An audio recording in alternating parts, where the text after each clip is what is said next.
여러분 안녕하셨습니까? 어제 태풍이 지나갔습니다.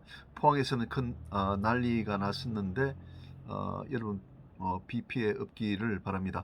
오늘은 고려대학교 해상법 연구센터에서 발행하는 해상법 주간 브리핑 제 17호에 대해서 이제 말씀을 드리겠습니다. 가장 중요한 이슈가 그 전기선 시장에서 운임이 대폭 떨어지고 있다는 그 사실입니다. 아시다시피 2020년 후반부터 전기선 시장에서 운임이 대폭 인상되게 되었습니다.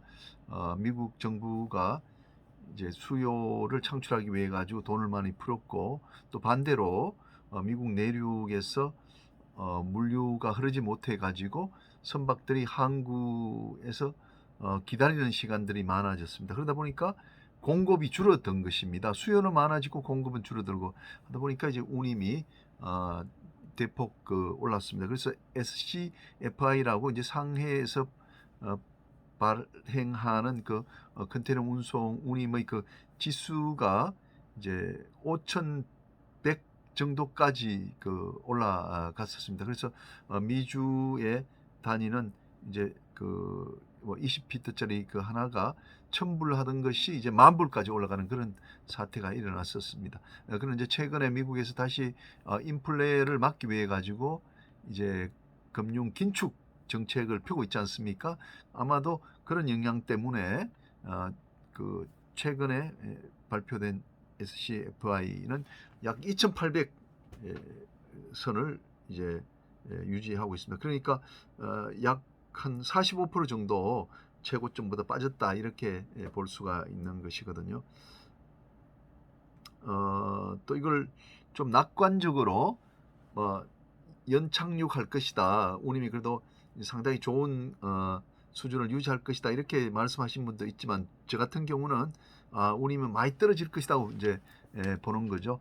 우리가 2023년, 2024년에 그 발주된 컨테이너 선박의 양이 현재 그 양보다도 30% 가까이가 많다고 이야기를 하거든요. 보통 여유 그 선복이 15% 정도면 충분하다고 이제 보는 것입니다. 그러면 적어도 이제 10%, 15% 정도가 초과 선복이기 때문에 전기선사들이 어떻게 하든 간에 이제 그 수요보다도 공급이 많아지는 사태가 2023년, 2024년 이제 계속되지 않겠나 이렇게 생각이 드는데 생각보다 더 빨리 이런 운임이 폭락하고 있다라고 이제 생각이 든단 말이죠. 그래서 이런 운임 그 폭락의 법적 의미가 이제 뭔가라고 이제 제가 조금 이제 생각을 해봤습니다.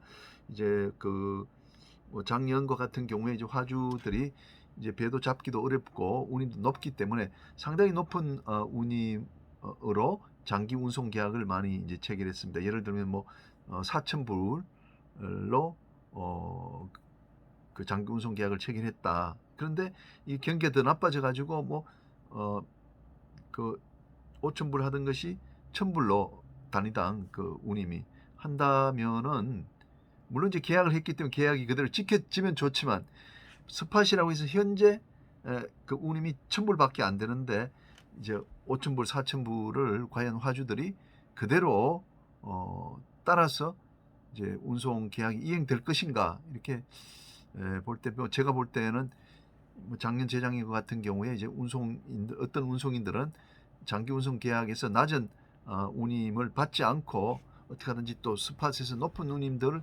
받았던 그런 예들이 또 있기 때문에 오히려 반대로 이제는 화주들이 그 높은 운임을 지급하지 않겠다 해서 이제 소송을 한다든지 또 재계약을 한다든지 이런 일들이 많이 벌어질 것이 아닌가 이렇게 우려가 됩니다. 그래서 그런 이제 분쟁들을 피하기 위해서는 지금 약간 이제 운임이 떨어졌을 때 오히려 뭐 조금 그 장기 운송 계약에서 그 재협상을 해서 장기 운송 계약의 운임을 조금 더 내려주는 것이 오히려 이제 안정적으로 이 비즈니스를 하는 방법이 아닌가 이런 생각이 잠깐 들었습니다. 두 번째는 이제 지브랄타에서 8월 말에 충돌 사고가 하나 있었다는 거죠. 지브랄타에 이제 정박하고 있는 배하고 떠나서 이제 항해하는 배하고 충돌이 충돌이 났고 그 이제 항해하는 배가 이제 상처가 많이 나가지고 침몰을 피하기 위해서 이제 그 이제 좌초를 선장이 임의로 시켰다는 겁니다. 자, 그렇게 되면 이제 여러 가지 법률 관계가 이제 생각이 나게 됩니다. 우선은 정박선하고 항해하는 선박하고 사이에 충돌이라면 과실 비율이 어떻게 될 건가? 보통은 이제 정박선은 어떤 동작을 취할 수 없기 때문에 과실이 뭐 제로 아니면 5% 정도 되는 것이죠. 그러니까 그 항해하던 선박이 한 95% 정도는 자기가 이제 과실 비율을 이제 부담하게 된다는 거죠. 근데 이제 그 선박이 침몰을 피하기 위해서 이제 임의로 이제 좌초를 시켰고 그 좌초에서 빠져나가기 위해서 뭐 예인선을 섰다고 그러면은 이제 공동훼손이 발생할 수 있는 이제 전형적인 예라고 할 수 있는 거죠. 선장의 의도적인 행위에 의해서 화물과 선박이 동시에 살아났기 때문에 이 선박 소유자는 화주에 대해서 그 이제 공동 훼손 분담금을 청구할 수 있게 되는 것입니다.